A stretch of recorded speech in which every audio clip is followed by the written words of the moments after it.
Ngayon mga kapatid, kayo po ay aking inanyayahan at tayo po ay manambahan sa Diyos. Hallelujah! Glory to God!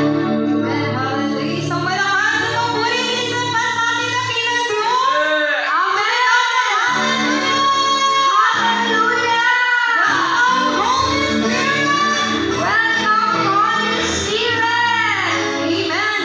Lord God, handa na pang magbigay papuri. Ibigay ang the best na papuri sa ating Diyos.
sa Diyos. Yung mga pawis na yan ay biyaya yan sa ating ni Yahweh El Shaddai. Amen po ba? Amen! Hallelujah! Glory to God! Praise the Lord! Minsan pa, malakas sa papuri sa ating Diyos! Hallelujah! Pumalakpak! Pumalakpak! Pumalakpak! Amen! Hallelujah! At sa mga oras po ito, tayo muling umawit sa ating Panginoon. Sa mga oras na ito, huwag natin hayaan na hindi natin maranasan ang presensya ng ating Panginoon. Amen! Buong puso natin ibigay ang papuri, pagmamahal sa ating Yahweh El Shaddai. Amen po ba? Amen. Hallelujah. Taas natin ang ating mga kamay. Pingin natin ang ating mga mata. Tanda ng pagsuko sa ating Panginoon. Hallelujah. Buong puso, buong isip,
dakilang Diyos na makapangyarihan sa lahat.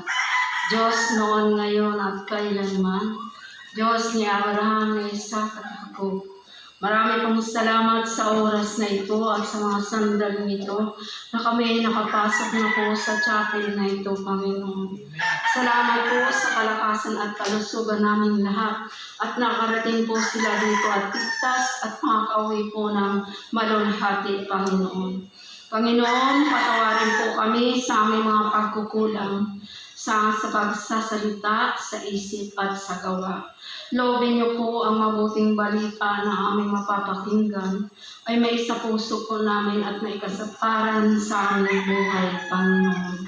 Gamitin niyo po ang labi ng disciple preacher na ipinadala niyo po sa dakong ito upang ipahayag ang mabuting balita na nauukol po sa araw na ito, Panginoon. Naway lahat pong nakarating ay iyong pagpalain, Panginoon. Yahweh, kayo po ang nakakabatid, nakakaalam ng pangailangan ng bawat isa, Panginoon. Yahweh, Shaddai, hipuin niyo po ang mga taong narito sa paligid na ito, na sila man din po ay aming makasama sa pagpupuri at pagpapasalamat sa inyo, Panginoon. Abutin niyo po yung mga taong naabot ng tinig na ito, Panginoon. Ano man pong sila, Panginoon. Sila po ay welcome sa dakong ito, Panginoon. Panginoon, pagpalain niyo po ang lahat, Panginoon. Naway ang mga prayer request ng ating mga kasama ay answered prayer na po. Abutin niyo po ng mapalang himalang kamay ang mga taong may nararamdaman. 10 ng aking mga kasama dito. Yahweh Shaddai, kayo po ang dakilang manggagamot sa lahat ng uring karamdaman. Kaya kami po ay nananalig na nampalataya sa inyo lamang, Panginoon. Kayo po ang aming dakilang manggagamot. Panginoon, idinudulog ko po ang mga oras na ito ay kaming lahat ay iyong pagpalain. Pagpalain din po ang aming pamilyang naiwanan sa aming tahanan, Panginoon. Kung ano man pong pagpapala na aming tatanggapin, ay sila din po ay tatanggap ng iba yung pagpapala, Panginoon. Sapagkat sabi niyo, isa man lang sa aming pamilya ay makasama ninyo sa inyong harapan, Panginoon, ang lahat ng sambayanan ay iyong pagpapalain. Pagpalain po lahat na nakarating dito. Ito po ang aming samot dalangin sa inyong pangalan, Panginoong Jesucristo, kasama ni Mama Mary at Espiritu Santo. Amen. Sa ngalan ng Ama, ng Anak, ng Espiritu Santo. Amen! Hallelujah! Salamat sa Diyos. Na-bless po ba ang mga anak ni Yahweh Shaddai? Amen! Amen. At mga kapatid, tayo po ay maupo at tayo po ay makinig ng mga pinagpala ni Yahweh Shaddai. Sino po ang mga pinagpala ni Yahweh Shaddai? Itaas ang kamay! Salamat sa Diyos. Napakaraming pinagpala. Sino po ang gustong magbahagi? Hindi ko pa alam kung sino tatawagin ko sa inyong dalawa.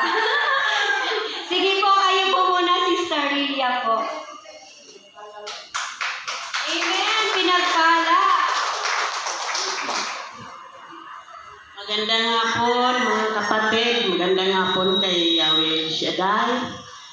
Ang isi-share ko lang yung kabutihan ni Yahweh Shaddai na yung kahilingan ko sa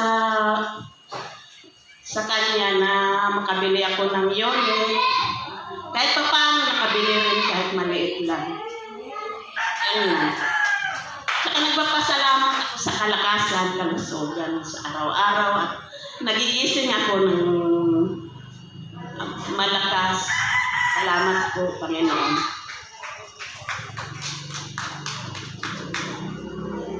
Salamat sa Diyos. Pinagpala po talaga ang ating kapatid. Kaya mga kapatid, wag po tayong magsawang talagang magtiwala sa Panginoon kasi nasa Diyos lang po ang ating mga buhay. Amen po ba? Amen. At sino pa po ang susunod magbabahagi? At Sister Belen? Magandang hapon po kay Yahweh Shaddai at sa ating lahat. Ako ay nagpapasalamat lamang kasi simula po nung itinatag ang gawain dito sa Carissa to. Simula din po nang pinpoint ako na magkaroon ng gawain sa lugar na ito. Walang atrasan.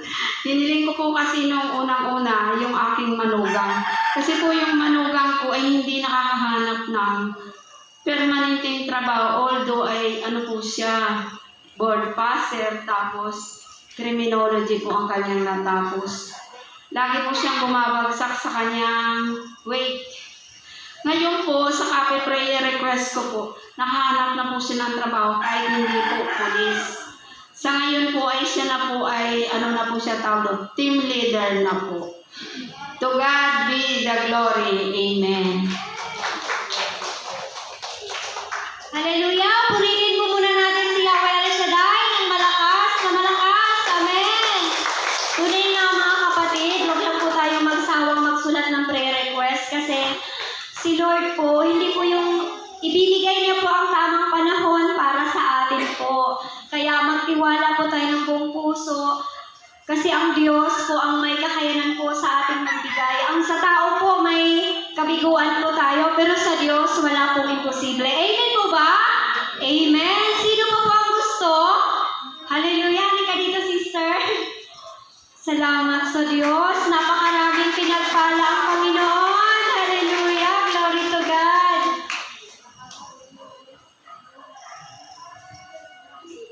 Maraming salamat sa inyo at nagbigyan niyo akong makapag-share ng aking naranasan ngayon. Ano po, una-una po, nagpapasalamat ako sa mahal na Diyos dahil ano man po ang hiningin ko, ngayon ibibigay na po. Kaya maraming salamat El Shaddai at saka sa Divine Mercy dahil po nung nakaraan po ng mga araw ay nagkasakit po yung dalawa kong apo sa tuhod. Yung kambal po yun ay alala po yung apo ko dahil hindi niya na malaman ang ginagawa niya dahil yung sabay-sabay na nagtatay, sabay-sabay na sumusuka. Nakakatakot po talaga, di ba? Pagka ganyan lang nangyayari sa bata dahil pwede pong ma-dehydrate yun.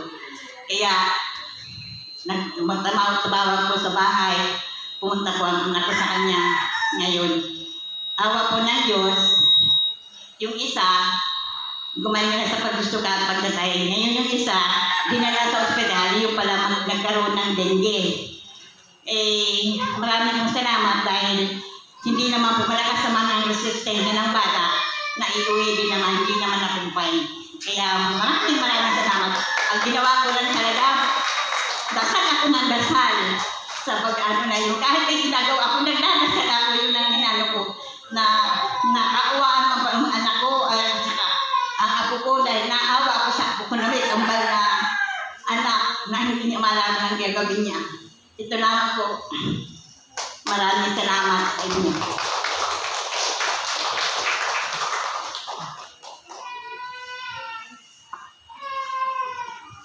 Hallelujah! Salamat sa Diyos. Tunay nga mga kapatid, pag tayo po ay isang tao na mahilig manalangin, talagang ang presensya ng Diyos ay lagi po natin kasama. Alam niyo po mga kapatid, yung panalangin na yan, minsan naisip mo na parang hindi ka naririnig ng Diyos, pero hindi pala po totoo. Iniisip pa lang po natin, alam na ng Diyos na nananalangin tayo sa Kanya. Kaya mga kapatid, huwag po tayong magsawang manalangin, magpuri, magpasalamat sa Diyos.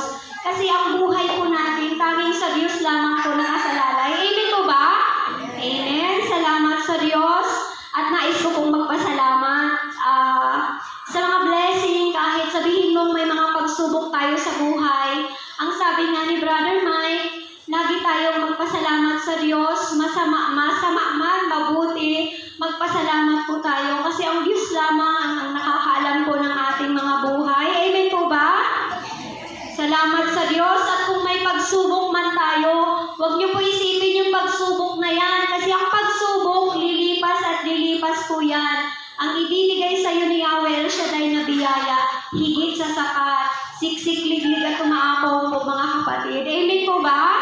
Amen. Salamat sa Diyos. Nais ko pong magpasalamat kasi yung pamangkin ko po, lagi po namin pinag-pray ito. Salamat sa Diyos kasi nakarating po siya dito at tunay nga na ang tao, pag lagi po natin ipinapanalangin, dadalhin at dadalhin ni Lord para sa atin at sa banal niya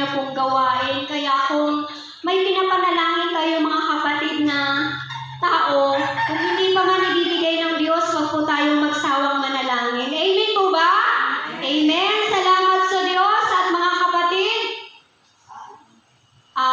Kayo po ay aking inanyayahan na tayo na po ay tumayo at tayo na po ay makikinig ng mabuting balita na hatid sa atin ng ni Yahweh El Shaddai at ang gagamitin ng Diyos ay wala pong iba kundi si Brother Mark Zambrano. Rumbano, hallelujah. Sorry po. Salamat sa Diyos. Awitin po natin ang El Shaddai.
Amen. Ama namin Diyos na makapangyarihan sa lahat, Yahweh, salamat Ama, muli niyo kami pinagkatagpo, pinagkatipon sa dakong lugar na ito ng kapilya ng Divine Mercy upang maitaas namin at maluwalhati ang iyong banal na pangalan. Salamat at ipinaghintulot mo na kami po ay makapagdaos ng iyong gawain sa isang proper place of worship, Panginoon. At ipinagpapasalamat din namin, Lord, ang ilang buwan, ilang panahon na kami po ay nakapag-worship, Panginoon, sa tahanan po ni na Sister Belen. Dalangin namin na kahit wala po doon ang iyong venue ng iyong gawain, ay patuloy na dumaloy ang iyong biyaya at pagpapala sa kanyang tahanan. At sa bagong lugar na ito, Panginoon, ay pinagdiriwang namin at itinatakas ang makapangyarihan ng pangalan sa lugar na ito. Dalangin namin na walang anumang maging hadlang, walang anumang mga maging sagabal, Panginoon. Bagkus malaya kung makakilos ang iyong kapangyarihan sa lahat ng mga tao na inaabot ng tinig na ito. Higit sa lahat, O Diyos, ang mga dumalo, saan man sila galing, Panginoon, may mga problema mang mga pinagdaraanan, ngunit mas pinili pa rin unahin ang iyong gawain, Panginoon. Sila po ay iyo pong abutin ng iyong mapagpalat mapaghimalang kamay. Lalo higit sa lahat, ang mga may karamdaman, Panginoon, makasuntong sila ng kalakasan at ibayong kagalingang nagmumula sa iyo. Pagpalain niyo rin po ang mabuting balitang aming pagsasaluhan sa hapong ito. Maghatid po ng kalakasang espiritual sa bawat isa sa amin. Maghatid ng karunungan, Panginoon, at higit sa lahat, maging mapagmatsyag kami sa iyong muling pagbabalik. At anumang gawa ng kaaway na nais sumadlang ang mga masasamang elemento, masasamang espiritu sa aming paligid, ay aming itinataboy at pinalayas sa pangalan ni Jesus. Anumang balak nila na panggugulo at pag-iingay ay hindi namin pinapayagan in the mighty name of Jesus. Taluran niyo po ng libo-libong anghel ang apat na sulok ng kapilya nito, Panginoon. At ingatan niyo ang bawat lingkod mo, Panginoon, sa gawa ng mga kaaway, masasamang tao at masasamang espiritu. Bagkus sa aming pag-uwi, Panginoon, tataglayin namin ng iyong biyaya, ang kagalakan, kalakasan sa pangalan ni Jesus. Ito po ang aming sangot dalangin sa ngalan ng Ama, ng Anak, at ng Espiritu Santo. Amen. Purihin ang Panginoon.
kayo po'y aking inaniya na ito po'y buksan sa Ebanghelyo ayon kay San Marcos, Kabanatang 13, talatang 32 hanggang 37. Mark 13 verse 32 to 37.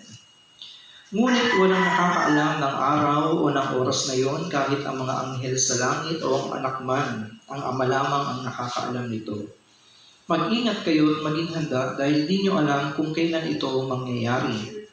Ang katulad nito ay isang taong maglalakbay sa malayo. Iniwan niya ang kanyang tahanan sa pamamahala ng kanyang mga alipin. Binigyan niya ang bawat isa ng kanya-kanyang gawain at inutusan niya ang tanod na magbantay. Gayon din naman, magbantay kayong lagi dahil hindi nyo alam kung kailan darating ang Panginoon ng sambahayan.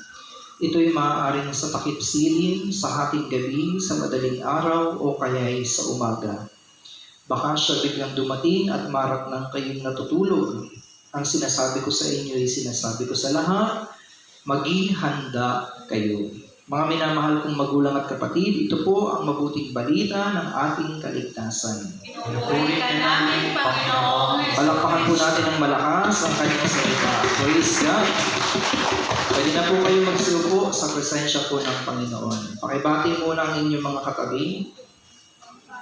Sabihin niyo nga, kapatid, handa ka na ba na matulog? Huwag naman.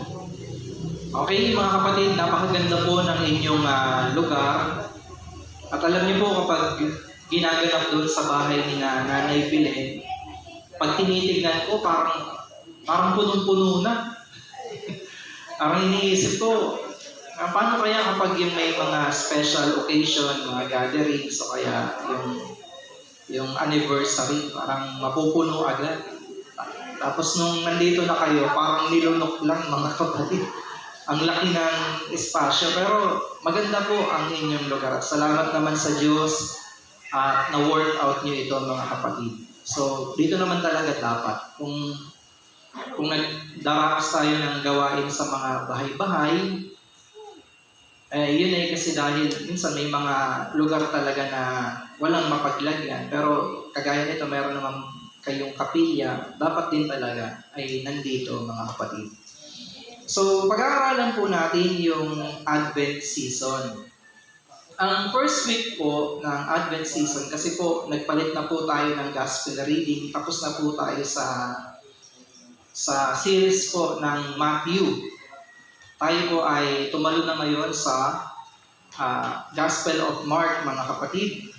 At mapapansin nyo, although patapos na ang taon, pero sa Christian calendar, tayo ay nagpapasimula pa lamang. Kasi po, ang ibig sabihin po ng Advent, from the Latin word Adventus, ang ibig sabihin niya po ay pagdating, arrival, or coming. Although, nagsisimula ito every near end ng kalendaryo po natin, ordinaryo, pero sa ating po mga Kristiyano, ito po ay pagpapasimula ng pagdating ng ating Panginoon. So, when we observe Advent, we celebrate the birth of our Lord Jesus. Amen? Kaya yung sinasabi nila na, ako, pagan yung mga Kristiyano na yan, kasi ang Christmas nila ay itinapat nila ng December 25, yan ay celebration ng Saturnalia. Yung Saturnalia kasi isa siyang parang, ewan ko kung Greek god siya na ino-offer sa kanya yung mga bata at kanyang kinakain. Parang meron lang silang maipulak sa December 25. Actually, wala naman talagang nakakaalam ng exact date ng pagsilang ng ating Panginoon. Kasi iba ang Jewish calendar, sa Roman calendar, mga kapatid ko kay Kristo, pero mahirap namang magpapasko ka ng October, wala kang kasabay. Siyempre, kung ano na yung nakasanayan sa tradition, sa culture, at yun na yung nailagay doon, mas magandang meron kang kasabay kapag nagdiriwang ng Pasko. At ang Pasko, kaya natin siya sineselebrate dahil ito po yung panahon ng pagsilang ng ating Panginoon. Now, it is a time to retell the story of how and why Jesus came to earth. Hindi siya ordinaryong tao na basta lang isinilang, kundi siya po ay isinilang ng isang virgin na babae, kagaya po ng sinasabi po ni Propeta Isaías, sapagkat doon po sa hula ni Isaías, mga kapatid, ay mayroong isang babaeng birhen na magsisilang ng isang lalaking sanggol at papangalan ng Emmanuel. And it is a joyful time of remembrance of the shepherds, the magi, the angels, and most importantly, Jesus. Kaya tayo nagdiriwang ng Pasko ay dahil sa pagsilang ng Panginoon, hindi dahil sa regalo ni Santa Claus. Amen? Nakakalungkot kasi maraming mga tao, mas kilala nila si Santa Claus. Parang mas bida si Santa Claus. Ang reason of the season is Jesus, not Santa Claus, mga kapatid. Lagi po natin tatandaan na si Santa Claus, naglalagay siya ng mga regalo sa medyas, mga laruan. Pero ang Panginoon, ang niregalo niya ay kanyang sariling buhay. Si Santa Claus, maaaring maglagay ng regalo sa ilalim ng Christmas tree. But Jesus was hung and died on a tree, yung cross, mga kapatid, dahil po sa ating mga kasalanan. So, yung pala ay malaking reason na kung bakit tayo merong Advent season at Christmas Day, mga kapatid. So, it is a joyful time to remember, kasi nga, nung panahon po ng pagsilang ng ating Panginoon, actually, yung Merry Christmas, hindi naman talaga merry. Bakit po? Ito po ay bloody.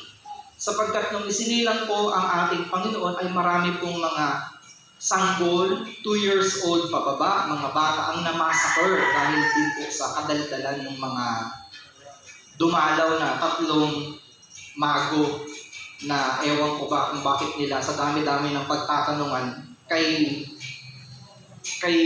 Herod pa nagtanong. Siyempre, si Herod na isa pong tetrarch o isa pong gobernador ng Jerusalem, siyempre, king siya eh. Na-threaten siya na, talaga, mayroon palang panibagong hari. Alam niya sa kanyang sarili, siya ang hari. Kaya ano po ang ginawa niya? Sabi niya, sige nga, sabihin niyo sa akin kung saan naglalagi yung bagong silang na hari para makapag-worship din ako sa kanya. Dahil sa kadaldalan po yan ng 3 mago. Amen? Kaya po, ano po ang nangyari? Nagkaroon po ng malawakang pagpatay sa mga bata. At ito rin po yung nire-resemblance din po ng pagsilang ni Moises nung kasagsagan po ng kalupitan ng mga Pharaoh. Hindi ko lang alam kung yung Pharaoh yun ay si Rameses yata yun. Basta Rameses or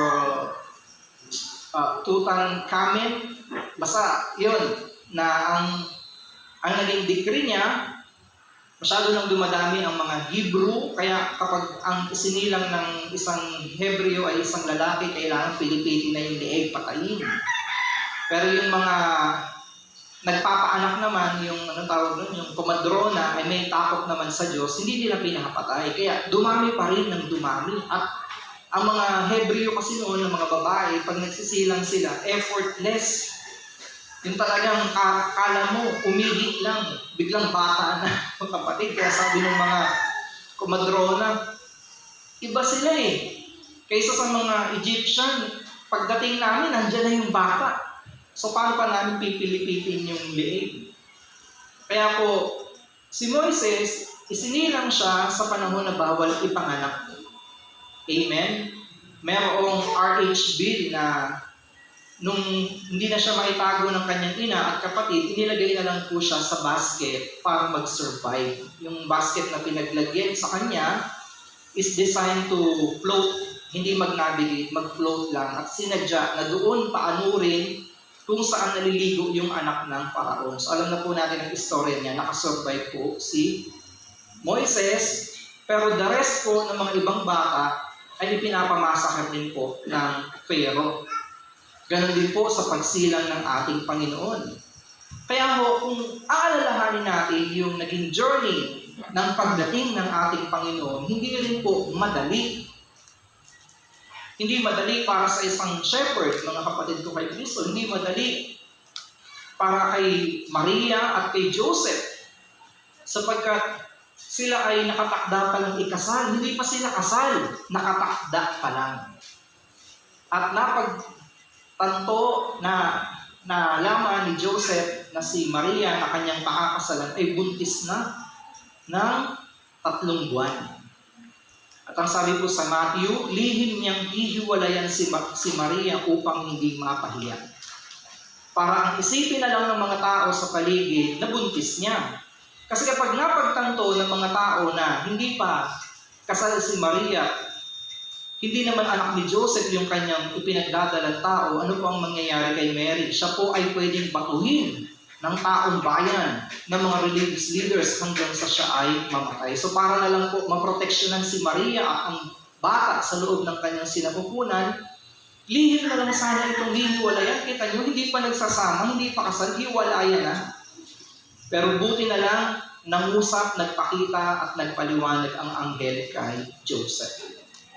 Hindi madali, mga kapatid ko kay Kristo. Kaya, pag tinitignan nyo ang sanggol sa samsaban, mga kapatid ko kay Kristo, lagi natin tatandaan na itong batang ito na bumaba mula sa langit at isinilang ng isang birhen, hindi naging madali yung journey niya dito sa lupang ito para sa mga taong makasalanan kagaya po natin. So, Advent is a special time for Christians to remember the birth, arrival of our Lord Jesus. Hindi ka excited na December kasi Christmas bonus. Kagaya ng asawa ko kagabi, nagpa-pedicure, nagpa-manicure. Ang kasabayan niya, kaya pala sabi ko, ang tagal mo. Kasi yung mga kasabay ko, puro nire-reband, mga nakatanggap na ng 13-month pay. Sabi niya, gusto ko rin sana magpa-reband, nagparinig pa sa akin. Sabi ko, di ka pwede magpa-reband, buntis ka. Amen? So, dapat nating tandaan yung sinasabi po ng Panginoon na sa kanyang muling pagbabalik, on the second coming, mga kapatid, ay kailangan natin itong paghandaan. Kagaya ng pagdating ng isang magnanakaw na hindi mo alam kung kailan ba siya sasalakay. Now, how do we stay awake? First of all, we must stay awake in prayer. Amen? Ang pakiusap po ng Panginoon, bago pa po niya man harapin yung trial, yung crucifixion, ang pakiusap niya doon sa kanyang mag-alagad, hali kayo, samahan niyo akong manalangin. Ang espiritu ay nakahanda, malakas, pero ang inyong flesh ay mahina. Kaso ang nangyari, nakatulog po yung mga alagad. Bakit po? Sila po ay lasing. Tandaan natin na sila po ay nag-Lord's Supper. At ang isa po sa explanation ng aming Dominican professor, mga teacher po galing ng UST. Di ba nung nag-Lord's Supper sila, yun na rin yung time na binitray ni Judas na akala ng mga disciple, bibili lang ng kung ano or magpapalood si Judas, biglang umalis. Yun na pala yun. Ipagkakanulo niya na ang Panginoon. Pero alam niyo ho, sa kanilang culture, pag merong ginaganap na supper, yung pag-inom, yung nandoon po sa sisidlan, hindi po yan tumitigil ng ikot hanggat hindi po nauubos yung wine, mga kapatid. So hindi naman po ito alak na yung kagaya ng alak ngayon na kagaya ng mga tanduay. Hindi ganon. Ito po ay yari po sa katas ng ubas. Pero may tama pa rin, nakakalasing pa rin kapag naparami. Kaya pansinin niyo si Pedro, atapang katao. Nung inaresto na ang Panginoon, anong ginawa ni Pedro? Nanaga at natapyas yung tenga ng isang kawal. Amen, mga kapatid? Kaya ang sabi po ng Panginoon, Pedro, ayan ka na naman. Ang tapang-tapang mo, pero pagdating naman ng oras, titilaok yung manok, tsaka mo lang marirealize na 3 ulit mo na akong dininay or itinatwa. So, We must pray constantly, kagaya po ng sinasabi sa 1 Thessalonians 5:17. It involves both private and public prayer. Napaka-importante po na meron tayong private prayer and also public prayer, kagaya po ng ginagawa ninyo kanina, yung sama-samang pagdarasal ng Holy Rosary. Kasi at least sa pagpipray nyo ng ganyan, na-establish natin na ang El Shaddai ay Catholic talaga. Hindi tayo mapagkamalang mga Protestante, mga kapatid. And we need to pray in our private room, kagaya po ng Matthew 7:6, na kapag gusto mong makipag-usap sa Diyos, pumasok ka sa loob ng iyong silid at kayong dalawa ang magkaintindihan. Kasi meron din namang mga tao na they pray in public areas, in public places, pero ang kanilang panalangin ay para lang magpakitang tao. Kagaya po ng mga religious leaders that they orate 3 times a day, memorize nila ang scripture, at nilalakasan nila ang kanilang pananalangin para sila ay mapapurihan ng mga taong nakikinig. At itinatapat pa nila yan kung kailan maraming tao. Kung halimbawa, ang araw ng pamimili ng mga tao ay Wednesday, halimbawa, itatapat nila yan na Wednesday.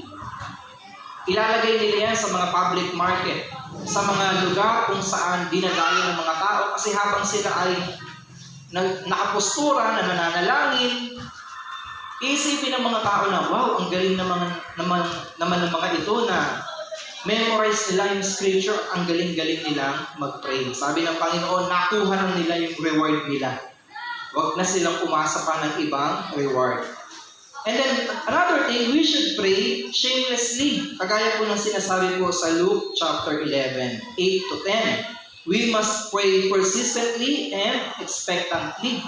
Kapag tayo po ay nanalangin, hindi mo dapat ikahiya. Kagaya po ng isang babaeng humihingi ng justice sa isang bad judge, isang masamang hukom, na sa kanyang kakulitan ay napilitang ibigay yung justice na kanyang hinihingi. Amen, mga kapatid? So, prayer is an act of worship in which a person communicates with God the Father. So, wala pong spiritual growth, mga kapatid, kung hindi tayo mapanalanginin na tao. Meron ba sa inyo dito na active sa prayer meeting, pero pagdating sa personal prayer, tama? Meron. Kaya ano ang resulta? Pagod. Amen? Yung para bang patang-patang, para bang walang kabuhay-buhay, yung, alam niyo yun, yung busy tayo sa kingdom niya, pero wala tayong panahon sa king. Amen? Yung paragay po ni Martha. Sabi ng Panginoon, ako, Martha, masyado kang naliligalig, masyado kang abala. Pinili ng kapatid mo ang mas mahalaga at yun ang makipag-usap sa akin, makipagliig. Kasi ito pong si Martha, gusto niya yung masyadong yung masyadong detalyadong preparasyon. Naubos na yung oras niya sa preparation, wala na siyang time sa Panginoon. Amen? Pwede namang pakainin na lang ng Skyflex yung mga tao Sabihin niya, pasensya na kayo, di ko naman alam na dito tutuloy ang Panginoon. Yan lang yung kaya ko, alam ka namang di na ako makinig sa Kanya. Pero ang ginawa ni Martha, bumili ng bangus, tinanggalan pa ng tinik isa-isa, nirelyeno pa. Di ubos yung oras niya. Pwede namang prinito na lang. Di ba ho? Naubos yung oras niya sa paggawa ng tinapay na sandwich na nilagyan ng gulay, nilagyan ng chicken spread, nilagyan ng mayonnaise, nilagyan ng toothpick na may watawat, yung clubhouse na tinatawag. Pwede naman siyang bumili na lang ng monay o kaya potok. Tapos. Pero marami sa atin, nauubos yung oras natin sa mga bagay na actually, kailangan din naman, pero mayroong bagay na mas mahalaga kaysa doon. Amen po? At sa atin po, huwag tayong magsisimula ng trabaho na hindi tayo nakikipag-usap sa Diyos. Yung pag-gising mo sa umaga, bumabangon ka na agad.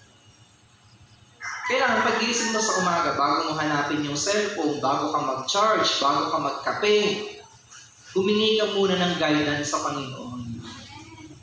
Amen? Mag-pray ka muna.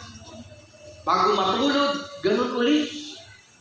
Di ba ho? Kasi may maraming mga tao, natulog na lang, hindi na nagising. Di ba ho? Kaya mahalaga po na lagi tayong nagbabantay. Amen? Another thing is to stay awake in Scripture. Kailangan po natin araw-araw, kagaya po na sinasabi sa Joshua chapter 5, na dili-diliin mo ito araw at gabi. Pag nilay-nilayan. Amen? So we must stay awake and remain alert for the Lord's coming by immersing ourselves in His Word through Scriptures. Siyempre, kapag mahalaga sa iyo ang isang tao, kinikilala mo siya, mayroon kang panahon makipag-usap sa kanya, alangan namang mahal mo yung tao tapos hindi mo alam kung ano yung kanyang paborito. Diba ho? Sino dito yung nagkaroon na ng mga childhood crush mo? Diba? Nung uso pa yung, ano ba tawag nun, yung sa parang pinipirmahan ng mga kaklasmate mo, slam book. Di ba kapag yung crush mo ang nagsusulat doon, nakalagay favorite color, kung kailan siya ipinanganak, ano yung hobby niya, yun yung tinatandaan mo kasi crush mo. Di ba ho? Ewan ko kung na-experience ngayon kasi mga kabataan, ano na eh, Facebook profile na eh. Pero noon, naabutan ko rin yan, ang tinatandaan ko kung ano yung favorite color niya, ano yung hobby niya, kailan siya pinanganak, kasi pag alam ko yung birthday niya, magre-regalo ako. Diba?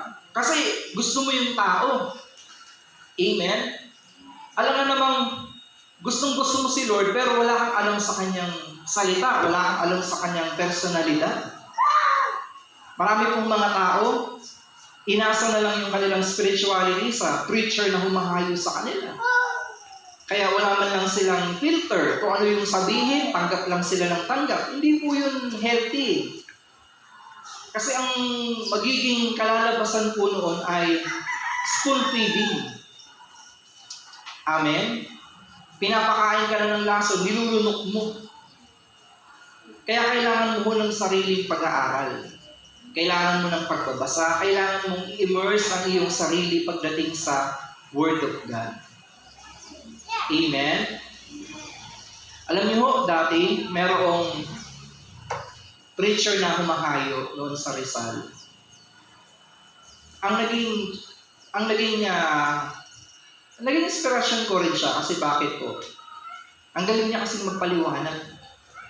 Ang galing niyang mag-explain ng Bible. Tapos, nung naging preacher na ako, iniisip ko, paano niya kaya na-explain yung ganoon na wala naman sa Bible? Yung pala, nagbabasa pa siya ng ibang libro, ng ibang aklat. Sabi niya, kailangan mong maging wide reader. Kasi, pag wide reader ka, at meron kang alam sa mga cultural at historical background, madali mong ma-expound, madali mong ma-explain kung ano ang sinasabi ng isang verse. Kaya pala. Kaya simula po nun, naging palabasa ako.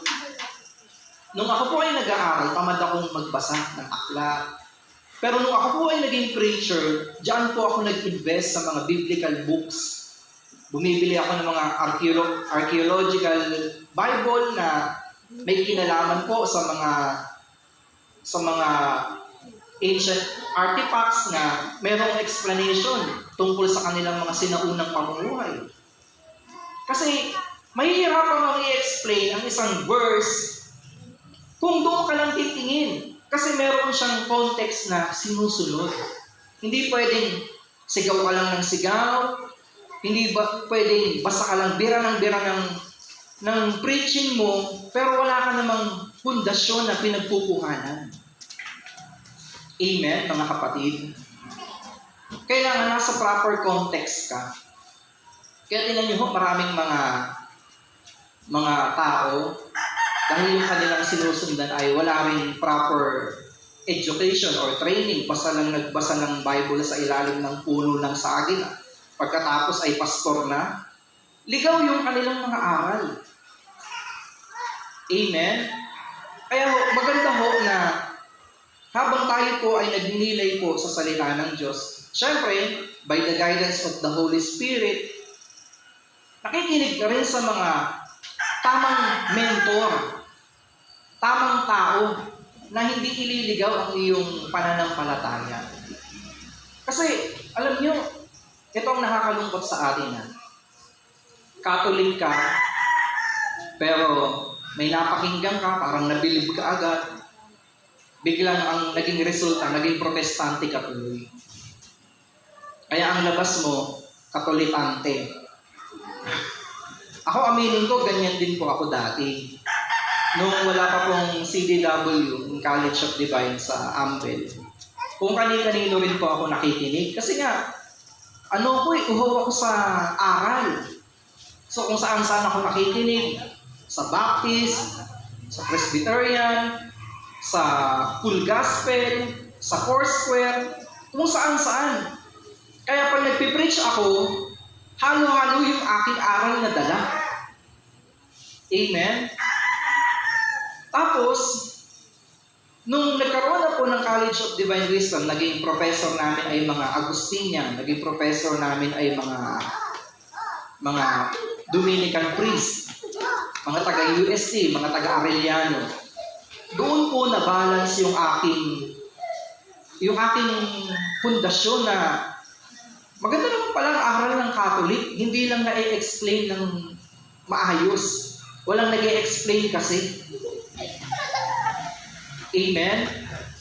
Kaya ho, simula po noon, pag may mga binabalikan akong mga topic ko dati, pag pinagkaaralan ko, kunyari, kasi ang gospel kasi, every 3 years or every 4 years, inuulit lang din eh. Tapos tinignan ko yung aking mga naging topic dati, sabi ko, ba't ganito yung outline ko? Pang-protestante to, pang-baptist to. Kaya pala, dati, nagagalit sa atin ang mga pari. Amen? Kasi, pumapasok tayo sa kapilya, sa simbahan, pero yung daladalang aral ng nangangaral ay hindi pang simbahan, panglabas. Kaya, kapag iinitan tuloy ang El Shaddai noon,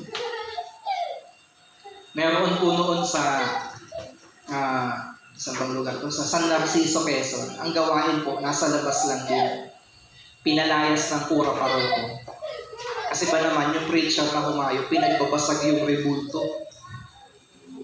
Eh di syempre, nagalit yung parish priest, pinalayas tuloy yung gawain. Ilang taon yun na nagtiis sila sa kung saan-saan sila palipat-lipat. Hanggang noong 2017, na-assign ito, Catholic defender to si brother,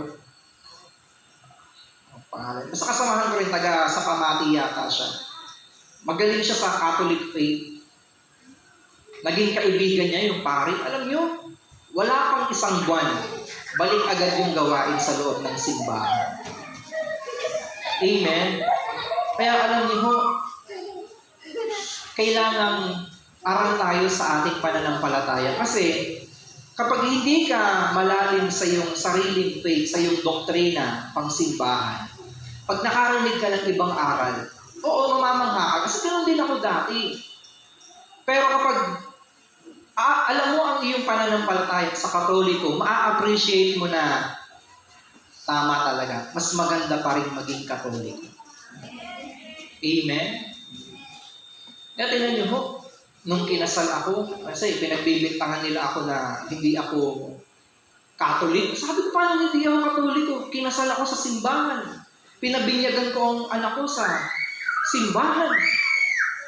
Diba? Kasi nga, may mga aral ako dati na hindi talaga pure Catholic ang dating. Kasi kaya naman ako naging gano'n. Kasi yun yung napapakinggan ko sa mga nangangaral na iba. Kaya hanggang ngayon, ako po ay patuloy na nag-aaral para ma-filter ko rin yung aking sinasabi. Kasi maliligaw mo yung mga tao eh. At malaking pananagutan yan sa Diyos. Amen? Kasi ang isa pong tao na mangmang siya when it comes to scripture, marami siyang ikinakatakot. Pero kapag alam mo po ang salita ng Diyos, anytime bumalik ang Panginoon, sa panahong hindi mo ine-expect, hindi ka kakabahan kasi bakit po? Handa ka eh. Amen? Pag nakakabalita ka ng mga digmaan, nakakabalita ka ng mga salot na lumalaganap, hindi ka kakabahan kasi sasabihin mo, sinabi naman na talaga ni Lord yan eh. Wala nang nakakagulat. Ang talagang dapat naming panghawakan ay yung manatiling tapat sa Kanya hanggang sa wakas. Amen? Alam niyo ba noon, ang mga tao, takot silang pumunta sa dulo ng daigdig. Akala kasi nila, pag halimbawa sila ay naglakbay gamit ang sasakyang pandagat, akala nila noon, pag naabot na nila yung pinakadulo ng daigdig, dahil nga, flat earth, pag naabot na nila yung pinakadulo, wala na, mahuhulog ka na sa kung saan walang hanggang kailaliman. Pero napatunayan po ni Magellan na mararating mo ang east through west and vice versa. Na hindi ka mahuhulog sapagkat ang daigdig ay oblique spheroid. Pag sinabing oblique, para siyang yung bola ng rugby. Hindi rugby na sinisimo ka. Yung rugby na laro, hindi bilog, hindi rin naman oblong, pero oblique spheroid. Na kapag nilakbay mo, mararating mo from kanluran, maaabot mo ang silangan. Amen? Nawala yung mga takot ng mga tao. Kasi kapag may bagay kang hindi naiintindihan at napupuntahan, matatakot ka talaga. Amen? Parang ako po dati, nung first time ko pong i-assign sa province, takot na takot ako. Kasi, sa isip-isip ko nun, ba't ako i-assign sa province? Eh, okay naman ako dito sa Rizal. Kilala ako ng mga workers. Diba? Malaki echo. Joke lang. Pero alam niyo ho, ang dami kong iniisip noon ng mga bagay na nakakatakot. Pero nung nakarating na ako sa probinsya, sabi ko, mas masarap pala sa province eh. Bakit po? Sa province kasi, although hindi ganun kalalaki yung kanilang mga love gift, mga kapatid.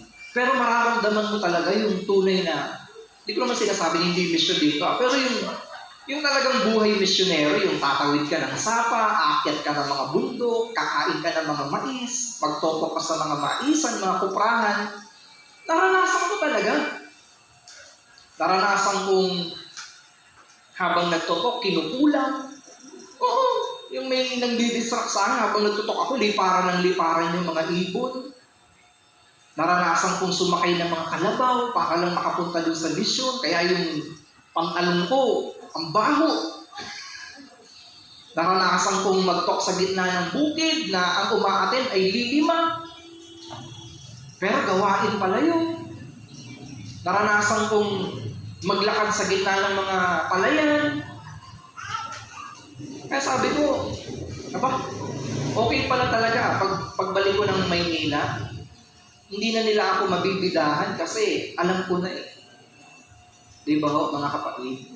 So another thing, mga kapatid ko kay Kristo, ang kagandahan po ng pagninilay po sa salita ng Diyos, gaya po ng sinasabi ng Proverbs 17:22, sabi po doon, it is good for the heart. The Bible says, a joyful heart is good medicine, but a broken spirit dries up the bones. So, ang tao po na nawiwili or may kagalakang nag-aaral po ng salita ng Diyos, meron siyang parang medisina na inilalagay sa kanyang puso. Amen? Totoo naman po yun eh. Kapag kilala mo ang Diyos, alam mo ang kanyang mga pangako, kahit may mga problema, parang wala lang sa'yo kasi bakit po? Ang pinangahawakan mo yung kanyang pangako, yung kanyang salita. Na, sabi mo, kahit walang kaplano-plano yung boyfriend ko na pakasalan ako, buti na lang, ang sabi ng salita ng Diyos sa Jeremiah 29:11, I have a plan for you. Diba? Kahit ikaw ay downhearted, kahit ikaw ay halos bumigay na sa bigat ng mga problema, biglang naalala mo ang pangako ng Panginoon na yung yoke na iyong pasan-pasan, hindi mo dapat sulungin. Magkasama kayong yun ay binubuhat. Kasi kaya tayo minsan nahihirapan sa ating mga problema dahil po sinasarili natin. Yung pamatok ay yung na ginagamit natin ay yung pamatok na pang-isahan lang. Pero alam niyo ho, sa Bible po, ang tinutukoy po na pamatok na sinasabi ng Panginoon na halika kayo, pasalin niyo ang aking pamatok, mag-aral kayo sa akin. Kasi ibig sabihin nun, may dalawang hayop na umaararo at doon sa isang malaking hayop, kunyari isang oxen, mas malaki yung kanyang katawan, yung kanyang kapatid, yung kanyang brother na medyo hindi kalakihan ng katawan, sa kanya yung mas malaking yoke. Magkasabay silang bumahatak, bumubungkal ng lupa. Mabigat kasi ang lupa sa kanila eh. Hindi kasi ito kagaya sa atin na tropical country na laging umuulan. Sa kanila po, bihira umulan kaya matigas ang lupa. Hindi kinakaya ng isang hayop magbungkal, kailangan dalawa. So tayo, minsan kaya tayo nahihirapan mga kapatid kasi yung problema natin, sinusulo natin. Samantalang nandyan ang Diyos na naghihintay sa atin na tayo ay dumulog at tumawag sa Kanya. Hindi mo alam kasi hindi ka nagbabasa ng salita ng Diyos. Hindi mo alam kasi hindi ka umaaten. Hindi mo alam kasi hindi ka nakikinig ng worship songs. Problemado ka na nga, ang mga pinapakinggan mo pa. Mga kanta ni Ray Valera na malayo pa ang umaga, di matanaw ang pag-asa, hanggang kailan magtitiis. Ano yun? Paghihirap ko. Diba? Kaya pagdating ng umaga, nakabigti ka na. Kasi ang layo pa ng umaga.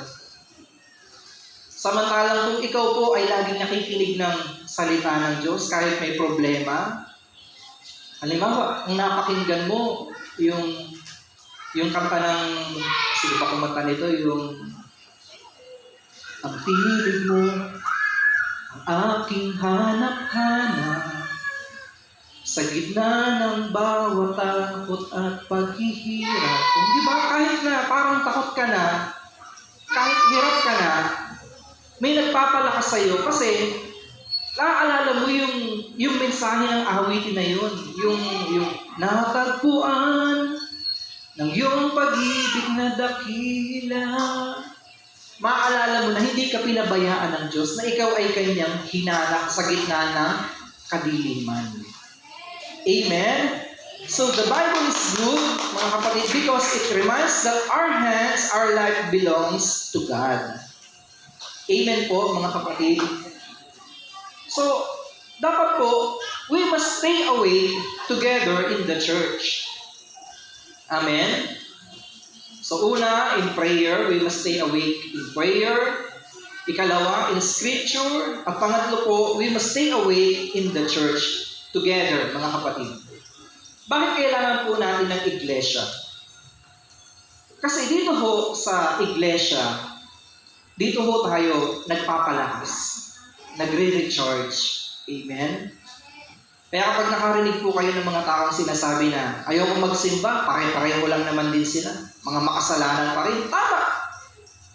At yun ang requirements kaya nga tayo niligtas ng Panginoon dahil tayo ay makasalanan. Hindi tayo perfect. Kaya huwag tayong maghanap ng perfection sa ating kapwa. Kasi kagaya natin, nililigtas lang din sila ng Diyos. Walang perfect na preacher, walang perfect na worker, walang perfect na choir, walang perfect na gitarista. Kaya hanggat maaari, tayo po dapat nag-uunawaan, nagpapatawaran. Kasi ang iglesia, ang simbahan ay puno-puno ng mga kaluluwang pagod, ng mga taong broken, ng mga taong may mga problemang mabibigat sa kanilang balikat na pinapasan. Tapos pagdating pa dito, puro judgmentalism ang kanilang inaabot. Para saan pa na tayo ay naging simbahan? ang ministry nga ng Panginoon ay para dyan sa mga outcast na yan, sa mga marginalized people, yung mga taong hindi pinapansin ng mga religious leaders. Amen? Ang ministry ng Panginoon sa mga inapi, sa mga babaeng marurumi, sa mga tax collectors, sa mga may sakit, sa mga kuba, sa mga may leprosy, sa mga batang hindi binibigyan ng halaga. Tapos ikaw naman, porke takbo ng takbo yung bata, kanino bang yung anak to? Di ba lang sabihan? Di ba ho? Dati ganun ako. Pag may batang maingay, naiinis ako. Nung may anak ako, nung nagkaanak na ako, naintindihan ko na. Amen? Kaya kapag may preacher na na-assign sa amin, pinakausap ko, sabi ko, pagpasensyahan mo na yung anak ko, maingay talaga yun. Kasi yung anak ko, pag nagre-record ako ng mga talk ng preacher, mas nangingibabaw yung bibig ng anak ko eh. Sabi ko, pasensya na kayo kasi wala kasing kalaro yan sa bahay. Pag nandito sa prayer meeting, may mga nakakasama siyang mga bata, doon siya masaya. Amen? Kaya, huwag niyong tigilang ayan yung magtatakbo. Ayan yung maglaro dyan kasi habang bata pa lang sila po ay natataniman ng Word of God nang hindi nila namamalayan. Kami po, ganun kami pinalaki ng nanay ko eh. Sinasama kami sa luneta, hindi para mamalimos na. Kasi doon ang prayer meeting dati sa luneta, sa grandstand. Dala ko yung mga Lego ko noon. Tapos alam nyo, siguro mga 7 years old ako, mga 6. Natatandaan ko yung mga talk ng punong lingkod, yung tungkol kila David, kila Abraham, kila Moises, yung mga pinakadrawing niyang bangka na may mga sakay na tao. Naalala ko yun. Magaling ako mag-drawing. Dinodrawing ko yung bangka. Una kong dinodrawing na nakasakay na tao, yung crush ko. Kasi syempre, kailangan maligtas yun eh, di ba? Tsaka ako. Tsaka na yung mga magulang ko. Ganun ako dati. Pero ang bottom line, naalala ko yung mga word of God na nakasik sa aking puso. Kaya, nung ako ay nagbinata, nung binata na ako, hindi na ako sumasama sa prayer meeting. Pero dahil meron ng binhi na naisiksik sa puso ko, pagtungtong ko ng 20 anyos, tinawag ako ng Panginoon, naging preacher ako. Kasi meron ng dating salita ng Diyos na nakapunla, hinintay na lang na umugat at tumubo. Kaya po, ang tatay, ang number one responsibility niya, bukod sa mag-provide ng pangangailangan ng kanyang pamilya, ng kanyang anak, asawa, siya yung maging role model ng kanyang mga anak. Kasi dapat tatay figure yan eh, yung maka-Diyos. At ang naging culture kasi ng mga Pilipino sa atin, pag mga nagsisimba, ang mga tatay nasa labas, nagyoyosi. Yung mga anak, tsaka yung babae lang ang nasa loob ng simbahan. Pero hindi po dapat ganun. Sa Israel po, ang nagmo-mold, ang nagtuturo po sa kanilang mga anak, ay yung lalaki mismo. Amen? Hindi yung papalakihin mo yung anak mo sa malimong halimbawa na, anak, tayo dapat ang hinahabol ha. Tayo ang iiyak, hindi ikaw ang iiyak sa babae. Di ba yung mga ganung katuwiran? Nakakarinig ako ng mga ganyang, mga ganyang pangangatuwiran. Tapos, yung mga nanay naman, pinapalaking spoiled yung mga anak na lalaki. Pagdating sa trabahong bahay, walang alam, hindi marunong magtupi, hindi marunong maglaba. Ano ang ginagawa mo? Nagpapalaki ka ng isang anak na lalaki na pabigat sa kanyang magiging asawa pagdating ng panahon. Nagre-reto ka ng isang malaking mama na bonjing na walang alam. Ako po dati, sa inis ng nanay ko, syempre lalaki, di marunong magtupi, binalibag ng nanay ko yung drawer ko sa labas. Liparan yung mga brief ko. Yung crush ko na kasing edad ko, malaki na ako, 6 years, grade 6 na ako eh. Ilang taon na ba yun? 12 years old na rin ako. May hiya na rin. Sobrang inis ng nanay ko, yung drawer naming magkapatid, binalibag ng nanay ko dun sa kali, pulot kami. Kaya simula na natuto akong magtupi, kasi baka ibalibag na naman ng nanay ko. Kaya ngayon, ang sipag ko tuloy magtupi. Yung anak ko naman ng kalat. Kasi bakit? Sinanay kasi ako ng nanay ko na walang kalat. Amen. At yung anak ko ngayon, gano'n na rin ang nakikita sa akin. Pag nakikita niya ako nagtutupi, nakikitupi na rin siya kahit yung tupi niya ay parang nilamukos. Pero gano'n talaga, kasi 3 years old pa lang naman eh. Pero at least, namumulat na siya na hindi ka dapat burara pagdating sa bahay. Kasi ang isang tao na nasanay na sa ganong setup ng bahay na magaling nga dumiskarte, magaling kumita ng pera sa hanap buhay. Pagdating naman sa bahay, parang sinabugan ng bulkan yung bahay, di mo maintindihan. Diba? Pagpasok mo, akala mo banyo, yung pala, kwarto na pala nila, yun, yung baho. Nung meron ko akong isang province na na-assign ako, na halo-halo kami mga disciples sa isang kwarto, Diyos ko po, di ko matagalan. Umuwi agad ako. Paano ba naman? 4 kami doon. Yung mga kasama ko, hindi naman sa pag-iinarte, makalat sa bahay, yung mga hinubad, bato dito, bato kung saan-saan. Ayoko po ng ganun, masaya lang ako sa amoy. Hindi naman dahil sa yayamanin ako pero ayoko nga nang mabaho Hindi ako tumagal sa ganung umuwi agad ako. Nagdahilan na lang ako. Amen? Kasi kapag ang isang tao po ay lumaki sa isang community na magulo, mabaho, naapektuhan yung kanyang mentalidad. Amen, mga kapatid? Alam niyo ba na ang ilong natin, diretso utak agad. Kaya ano mang pumapasok sa ilong mo, meron agad siyang nire-register na signal sa iyong utak, sa iyong brain cells. Kaya tingnan niyo hindi naman sa pang-downgrade ng mga taong nakatira sa mga remote areas, yung mga nasa tabi ng kanal, yung mga dikit-dikit sa mga estero, kita niyo yung mga ugali. Mga palaaway, mga barumbado. Kasi siguro sa mga naaamoy nila Diba? Mabaho ang pumapasok sa ilong, mabaho rin yung nagiging attitude. Pero ilagay ka naman sa isang lugar na mabango, fresh yung nasisinghot mo. Di ba yung isip mo maaliwanas? Amen? Kaya kung saan mo ini-immerse ang iyong sarili, meron pong nagiging malaking epekto yan sa iyong buhay. Kapag ikaw po ay babad sa gawain ng Panginoon, malaki po ang nagiging epekto nito sa iyong buhay. Kapag ang mga kasama mong tao ay mga positive, mga kasama mong tao ay mga mapanalanginin, nahahawa ka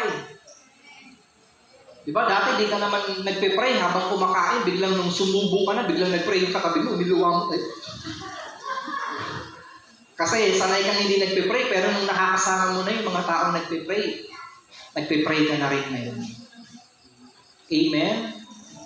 Kaya, kapag ang mga taong nakakasama mo ay mga palamura, mga manunugal, may nagiging epekto yan sa iyo. Kaya, surround yourself with godly people.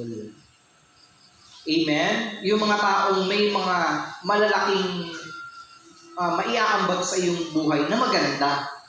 Amen? Now, what is the Advent lesson na pwede nating matutunan dito po sa ating binasa? Una sa lahat, ang bilin po ng ating Panginoon is to be vigilant and alert. Dahil ang muli niyang pagbabalik ay kagaya ng sa isang magnanakaw. Ang magnanakaw po ba? Bago magnakaw, nagpapaalam. Hindi, di ba? Alam nga namang sabihin na, Sister Lolit, yung cellphone mo, pakilagay na lang sa tabi ng bintana para di na ako mahirapang abutin. Tsaka yung charger, itabi mo na doon. Wala namang ganun, di ba? Kung kailan ka kampante, doon sila sumasalakay. Pinag-aaralan yung galaw mo, anong oras ka umuwi, pinapadlock mo ba yung gate mo. Ay, alam niyo yung mga nasasalisihan. Kasi minsan, kampante sila na, wala namang tirador dito Tapos pagtingin niya, wala na. Tinira na. Meron nga akong isang kwento. Sabi ng isang guard dun sa kanyang mayamang amo, "Sir, huwag kang umalis." Kasi yung amo niya ay mayroong ticket papunta ng ibang bansa. Sabi niya, "Bakit?" "Kasi sir, nanaginip ako na nung pag-alis mo, nilooban yung bahay mo, tangay yung mga alahas. Tsaka yung